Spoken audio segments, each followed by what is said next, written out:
Hello everyone, welcome back to all in one Kannada YouTube channel. ವೀಕ್ಷಕರೇ, ಇವತ್ತಿನ ವಿಡಿಯೋದಲ್ಲಿ ಹೆಣ್ಣು ಮಕ್ಕಳು ಮುಟ್ಟಿನ ಸಮಯದಲ್ಲಿ ಈ 5 ತಪ್ಪುಗಳನ್ನು ಮಾಡಲೇಬಾರದು. ತಪ್ಪುಗಳು ಯಾವುವು ಎಂಬುದನ್ನು ಈ ವಿಡಿಯೋದಲ್ಲಿ ತಿಳಿಯೋಣ ಬನ್ನಿ. ಮುಟ್ಟಿನ ಸಮಯದಲ್ಲಿ ಹೆಣ್ಣು ಮಕ್ಕಳು ಪಡುವ ಕಷ್ಟ ಎಂಥದ್ದು ಅಂತ ಅವರಿಗಷ್ಟೇ ಗೊತ್ತಿರುತ್ತದೆ. ಆ ನೋವನ್ನು ಬೇರೆಯವರ ಬಳಿ ಹೇಳಲು ಸಾಧ್ಯವಿಲ್ಲ. ಅಂತಹ ಸಮಯದಲ್ಲಿ ಹೆಣ್ಣು ಮಕ್ಕಳು ಈ ಕೆಲವು ತಪ್ಪುಗಳನ್ನು ಮಾಡಬಾರದು.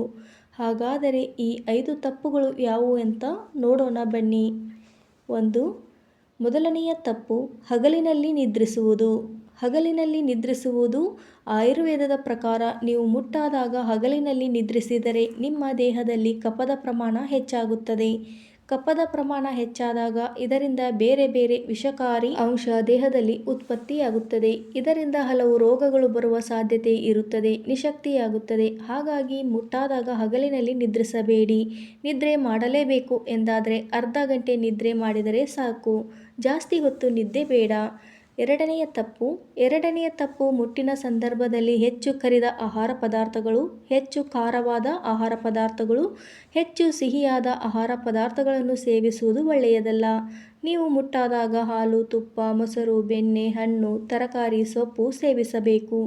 ಆದರೆ ತುಂಬ ಜನ ಕರೆದ ಆಹಾರ ಪದಾರ್ಥಗಳನ್ನು, ಹೆಚ್ಚು ಖಾರವಾದ ಆಹಾರ ಪದಾರ್ಥಗಳು, ನಾನ್ ವೆಜ್, ಚಾಕ್ಲೇಟ್, ಕೇಕ್ ಇದನ್ನೆಲ್ಲ ತಿನ್ನುತ್ತಾರೆ.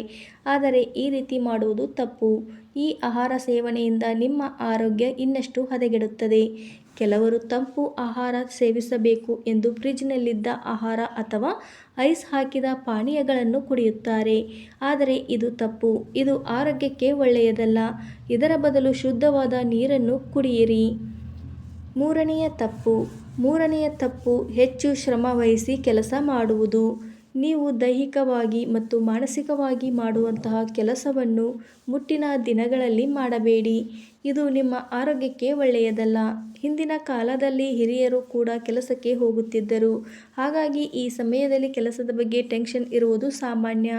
ಆದರೆ ನೀವು ಈ ಸಮಯದಲ್ಲಿ ಈ ಬಗ್ಗೆ ಹೆಚ್ಚು ಟೆನ್ಷನ್ ತೆಗೆದುಕೊಳ್ಳಬಾರದು. ನಾಲ್ಕನೆಯ ತಪ್ಪು ಸಂಭೋಗ ಮಾಡುವುದು. ಸಾಮಾನ್ಯವಾಗಿ ಹಲವು ಮಹಿಳೆಯರು ಮುಟ್ಟಿನ ಸಮಯದಲ್ಲಿ ಸಂಭೋಗ ಮಾಡುವುದಿಲ್ಲ. ಆದರೆ ಕೆಲ ಕಾಮುಕ ಪುರುಷರ ಒತ್ತಾಯಕ್ಕೆ ಮಹಿಳೆಯರು ಒಳಗಾಗುತ್ತಾರೆ.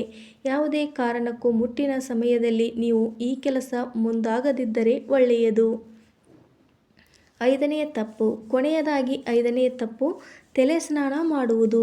ಮುಟ್ಟಾಗಿದ್ದರೆ ಈ 3 ದಿನಗಳ ಕಾಲ ತಲೆ ಸ್ನಾನ ಮಾಡುವಂತಿಲ್ಲ. ಬರೀ ಮೈ ಸ್ನಾನ ಮಾಡಿದರೆ ಸಾಕು. ಅದರ ಪರಿಣಾಮ ನಿಮ್ಮ ಮೂಲಾಧಾರ ಚಕ್ರದ ಮೇಲಾಗುತ್ತದೆ. ಇದು ನಿಮ್ಮ ಮೂತ್ರ ವಿಸರ್ಜನೆ ಮಾಡುವ ಸ್ಥಳದ ಬಳಿ ಇರುವ ಚಕ್ರವಾಗಿರುತ್ತದೆ. ಹೆಣ್ಣು ಮಕ್ಕಳಿಗೆ ಹಲವು ಕಾಯಿಲೆಗಳು ಬರುವ ಸಾಧ್ಯತೆ ಹೆಚ್ಚಾಗಿರುತ್ತದೆ. ಆದ್ದರಿಂದ ತಲೆ ಸ್ನಾನ ಮಾಡಬಾರದು. ಮುಟ್ಟಿನ ದಿನಗಳಲ್ಲಿ ಸ್ವಚ್ಛತೆ ಕಾಪಾಡಿಕೊಳ್ಳುವುದು ಎಷ್ಟು ಮುಖ್ಯವೋ ತಲೆ ಸ್ನಾನ ಮಾಡಬಾರದು ಅನ್ನುವುದು ಕೂಡ ಅಷ್ಟೇ ಮುಖ್ಯ. ವೀಕ್ಷಕರೇ, ಇವತ್ತಿನ ಈ ಮಾಹಿತಿ ನಿಮಗೆಲ್ಲ ಇಷ್ಟವಾಗಿದೆ ಎಂದುಕೊಳ್ಳುತ್ತೇನೆ. ಈ ವಿಡಿಯೋ ನಿಮಗೆ ಇಷ್ಟವಾಗಿದ್ದರೆ ವಿಡಿಯೋಕ್ಕೊಂದು ಲೈಕ್ ಮಾಡಿ ಹಾಗೂ ಈ ಥರ ವಿಡಿಯೋಸ್ಗಳಿಗಾಗಿ ನನ್ನ ಚಾನಲನ್ನು ಸಬ್ಸ್ಕ್ರೈಬ್ ಮಾಡಿ. ಮತ್ತೆ ಮುಂದಿನ ವಿಡಿಯೋದಲ್ಲಿ ಸಿಗೋಣ. ಎಲ್ಲರಿಗೂ ಧನ್ಯವಾದಗಳು.